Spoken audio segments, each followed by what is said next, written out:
Të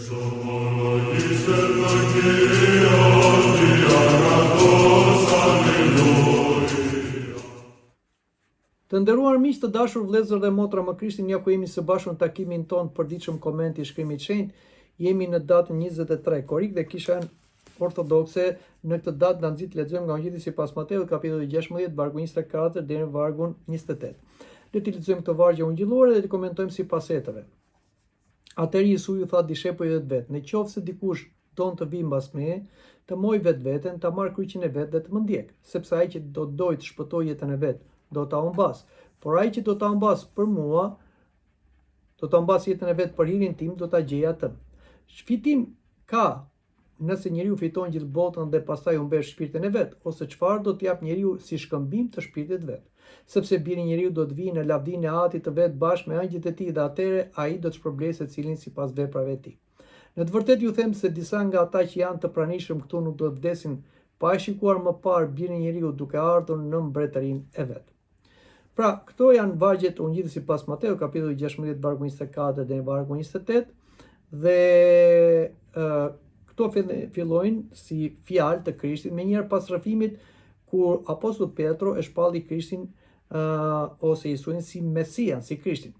Dhe më pas ai kundërshton vuajtjen e tij në kryq. Pra, dhe dim që Zoti Jezu Krisht e qortoi Petron të thënë largohu prej meje Satana. Pastaj atëherë ai vazhdon t'i thotë këto fjalë nxënësve të tij.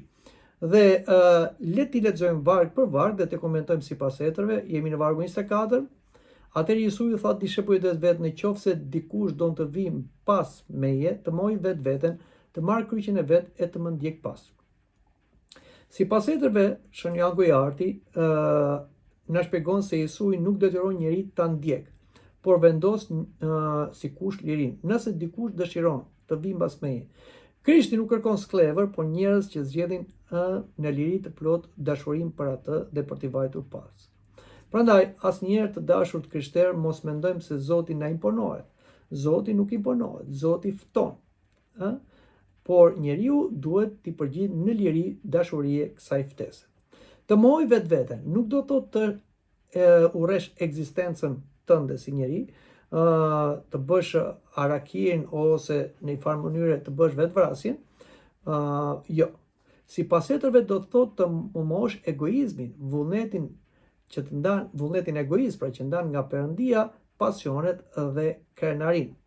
Shënqëria e Aleksandris thekson se mohimi vetes është largimi nga njeriu i vjetër, i trashëguar, dhe veshja me jetën e re në Krishtin, që fillon në ditën e pagëzimit, si thot apostulli Pavli, sa u pagëzuam me Krishtin veshëm, aleluja, dhe ne u bëm njerëz të rinj. Të marrim kryqin ton, secili të marrë kryqin e vet. Për hetërit kryqi nuk është vetëm një figurë, pra, por është edhe një simbol i vuajtjes fizike dhe i shpirtërore. Pra, përveç saj, ai është dhe luftë kundër mëkatit, është durim në sprova, është bindja ndaj vullnetit Perëndis, është dashuria që sakrifikon për të tjerët, dhe kështu pra Shën Ignati Antiokis e shinte kryqin si shenjë e bashkimit me Krishtin. Ai që mban kryqin nuk ecën më vetëm, por, siç thotë Shën Ignati, ecën në rrugë bashkë me Krishtin.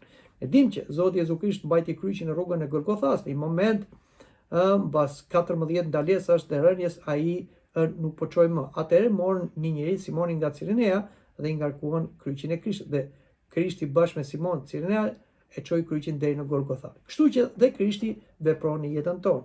Pra ai bashkohet me kryqin tonë dhe ecën bashkë me ne në rrugën e Golgothas tonë personale, që të bashkëkryqëzohemi me Krishtin, po dhe të bashkëngjallemi me Krishtin. Si të kuptojmë këtë fjalë sot? Mohimin e vetes. Mohimi i vetes sot është ndoshta i vështirë, sepse bie ndesh me kulturën e këtij brezi, e trendit të këtij brezi, e turmës, sepse në këtë brez kemi një lloj trendi që thotë për shembull bëj vetëm atë që të pëlqen. Vendos veten në qendër, mos prano asnjë kufizim. Pra është një shoqëri liberale. Por Krishti na thret të mos i masim vlerat tona përballë kësaj turme, dhe ta ngrim kryqin ton, ta pohojmë besimin ton dhe ta heqim nga zemra atë që na pengon na pengon ta duam Krishtin dhe të ecim sipas porosive të tij, pavarësisht kostos që ajo mund të ketë. Kryqi sot mund të jetë të falësh kur je i lënduar, të qëndrosh i drejt kur të tjerët mashtrojnë, të luftosh një ves, të sakrifikosh kohën dhe ratin tënde për të mirën e tjetrit. Por le të flasim dhe për vargun 25, sepse ai që do të dojë të shpëtojë jetën e vet, do ta humbas, por ai që të humbas jetën e vet për hirin tim, do ta gjej atë. Si të kuptojmë këtë vargje? Etrit e kishës tu shohin një paradoks në thonjza të ungjillit. Shën Augustini thotë se njeriu që kërkon vetëm veten, humbet pikërisht atë që kërkon ta ruaj, pra jetën e vet. Nëse njeriu e bën veten qendër të jetës, ai mbetet i mbyllur në vetvete, si një qelizë e cila është ndarë nga qelizat e tjera dhe ajo kthehet një qelizë kanceroze. Por ai që e humb jetën për Krishtin, në bashkim, në shoqëri me Krishtin, në bindje ndaj Krishtit, ai nuk humbet ekzistencën, nuk zhduket si person, por fiton jetën e vërtet, personalitet, dinjitet, dhe kuptim jeta dhe vizion. Shën Maksim Rëfysi mëson se njeriu e gjen veten kur bashkon vullnetin e tij me vullnetin e Perëndis. Duhet dim se vetëm vullneti i Perëndis është vullneti i përsosur. Njeriu në veten e tij ka tre mendime, më themi, ose që vijnë nga tre vullnete. Është mendimi i Zotit, që është vullneti hyjnor, është mendimi ynë personal, që është vullneti i egoson, është dhe mendimi i djallit që vjen nga vullneti i angjëllit të rënë. Por Zoti pranon vetëm vullnetin e tij, mendimin e tij. Kështu që të bësh vullnetin e Zotit, që bie shpesh me vullnetin ton dhe aq më shumë me vullnetin e djallit, është që të mohosh veten. Sot neve shikojmë që njerëzit thonë të shpëtojmë jetën, duke kërkuar pasuri, famë, kontroll, kënaqësi pa kufi. Po shpesh ata mbeten bosh, sepse mëkati në vetvete nuk kënaq, nuk të ushqen, sepse është inekzistent. Por dhe njeriu nuk është një qenie vetëm fizike, që të kënaqet vetëm me kënaqësitë e kësaj bote fizike. Njeriu është një qenie metafizike. Ai ka shpirt që kërkon të mbushet me shpirtin e Zotit. Prandaj edhe njerëzit e botës, sado që kanë dhe gjithë botën nën veten e tyre, prapa ata nuk janë të lumtur. Pra janë njerëz bosh. Krishti thotë, jeta nuk matet me atë që mbledhim, por me atë që japim. Ashtu si një prind sakrifikon për fëmijën, ose një njeri që ndihmon për të varfrin, një person që fal armikun, këta nuk e humbasin jetën e tyre, por nga përvoja shikojnë që ata fitojnë jetën. Ata fitojnë edhe një kënaqësi, një gëzim të brendshëm, por edhe një shoqëri, edhe një bekim, që vjen edhe nga Zoti, po vjen edhe nga njerëzit. Kështu që funksionojnë si një qenie shoqërore dhe kanë benefitet si shpirtërore, fizike, materiale, por edhe sociale. Por le të vazhdojmë dhe flasim edhe për vargun 26. Ç'profitim ka njeriu nëse fiton gjithë botën dhe pastaj humbet shpirtin e vet, ose çfarë do të jap njeriu si shkëmbim të shpirtit të vet? Në këtë varg, sipas heterëve, Shën Jeronimi shpjegon se Krishti përdor një krahasim ekstrem.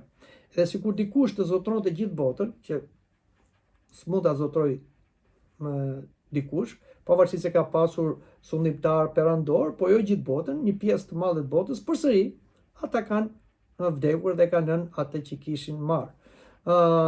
Por sado edhe botën gjithë ta kesh, me gjitha çfarë ka ajo botë, ajo nuk vlen me shpirtin e njeriu, sepse bota është e prishme, është e përkohshme, kurse shpirti i njeriu është i papërishëm, është i përjetshëm. Pra shikoni çfarë vlere ka shpirti njerëzor. Një shpirt njerëzor vlen sa një botë, ose më shumë se bota, sepse bota në krahasim me shpirtin nuk vlen.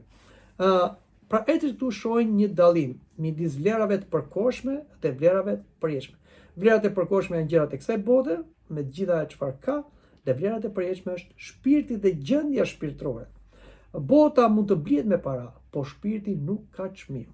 Shën Ambrozi i Milanës thotë se pasuria janë të mira vetëm kur shërbejnë për shpëtimin e njeriut, të shpirtit njerëzor, që do të thotë duke bërë vepra të mira ka benefite shpirti, po bëjnë rrezik kur zën vendin e Perëndis dhe kontrollojnë gjendjen shpirtërore. Prandaj, fjalët e Krishtit janë aktuale. Çfarë vlere ka një karrierë e madhe nëse humbasin për shembull familja? Gjëra që ndodhin sot. Dikush mund bëhet një pushtetar, një lider, një udhëheqës, por kur ai ka dështuar në familje, nuk ka familje, pra është i divorcuar, ose i braktisur, ose fëmijët nuk i bindet, e diçka, pra ka shkatruar, çfarë pretendon se ai mund të drejtojë qeverinë ose një shtet, një familje më të madhe, ku ka dështuar në familjen e vet. Dhe prap fatkeqësisht të tillë njerëz janë në pushtet. Dhe kjo është arsyeja që edhe shtetet, edhe shoqëria njerëzore sot është kaq konfliktuale, sepse të tillë njerëz që kanë dështuar familjen e tyre pretendojnë të drejtojnë familjen e madhe, qeverinë e një shteti. Por ç'vlerë ka pasuria nëse u mbasin paqen e zemrës? Pra nëse një njeri nuk ka paqe në shpirt, çfarë vlere ka të jesh i pasur? Si thuhet në fjalët e urta, më mirë në një shtëpi që ka sup me perime po ka paqe, se sa në një shtëpi që ka mish po ka sherr. Ç'vlerë ka suksesi nëse largohemi nga Perëndia? Pra, sado që ne mund të vlerësohemi nga bota, nëse ne nuk vlerësohemi nga Perëndia, kjo nuk ka asnjë vlerë. Sepse çdo vlerësim i kësaj bote, çdo nder i kësaj bote, çdo medalje i kësaj bote është një ëndër, është një hiç. Krishti nuk thotë se puna, pasuria dhe arritjet janë të këqija. Ai thotë mos i bëni ato zotërit tuaj, pra mos jenë qendra e jetës sonë. Do të di që njeriu është një qenie metafizike, duhet mendoj për shpirtin, duhet mendoj edhe për trupin, duhet mendoj për Perëndin, duhet mendoj edhe për botën, prandaj duhet kemi një ndarje të kohës dhe të energjive që ne duhet konsumojmë.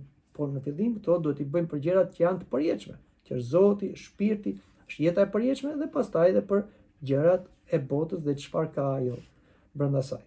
Dhe të flasim edhe për vargun 27, ku na thuhet sepse biri i njeriu do të vijë në lavdinë e Atit të vet, bashkë me angjëjt e tij, dhe atëherë ai do të shpërblejë secilin sipas veprave të tij. Në këtë varg na thuhet se Krishti do të vijë për herën e dytë. Shën Irineu i Lionit mëson se Krishti u përul në kryq dhe vdiq si njeri, u ngjatë si Perëndi njeri dhe nuk e pan të gjithë, por vetëm dishepujt e tij, 500 dishepuj. Por bota nuk e pa. Por bota do të shikojë përsëri Krishtin, e gjithë bota, edhe ata që do gjenden në atë kohë në botë, por edhe ata që do marrin gjalljen e të vdekurve, të gjithë do ta shikojnë Krishtin duke ardhur me lavdi nga qielli. Pra, ky varg na tregon dy të vërteta. Jeta ka një qëllim përtej kësaj kohe, sepse Zoti do vi për gjykim dhe shpërblim në përjetësi, si për të mirë dhe për të keq, të njerëzve. Vepra e një njeriu ka peshë përpara Perëndisë. Pra, çdo vepër që ne bëjmë nuk humbet. Mund të mbasi nga kujtesa jonë, nga kujtesa kolektive, por nuk humbet nga kujtesa e Zotit. Zoti e kujton, e ka në memorien e vet dhe do ta shpërblejë secilin ashtu siç thuhet dhe tek libri i fundit i zbulesës. Ja, unë po vi shpejt dhe kam për t'i dhënë secili sipas veprave që ai ka bërë. Shën Joan Gojarti thekson se nuk mjafton vetëm të quhemi të krishterë. Jeta duhet të tregojë besimin. Dhe besimi tregohet nga veprat. Ky varg na kujton një përgjegjësi që kemi.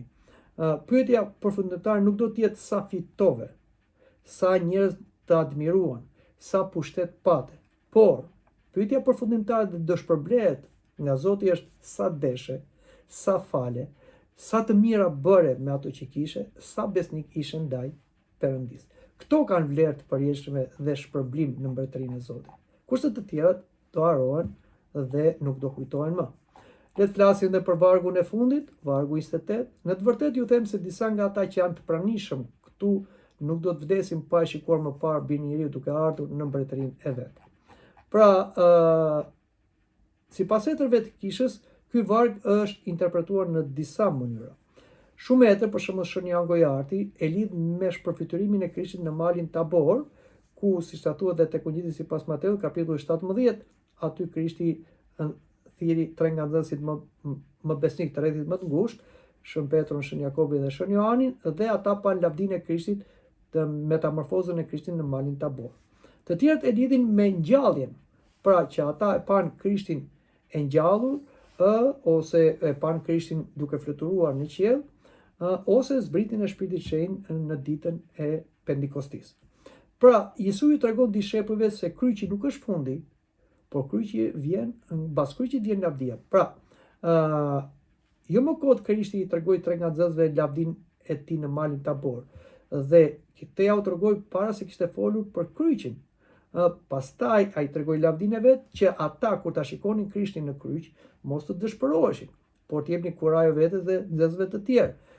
Aq më tepër kjo u tregua realitet, se Krishti u ngjall për së vdekur dhe shfaq i lavdishëm, i ngjallur me trup të lavdëruar përpara apostujve dhe dishepujve. Kështu që për na treguar se kryqi nuk është fund, është një portë që hapet për të shkuar në portën e lavdisë ose në vendin e lavdisë.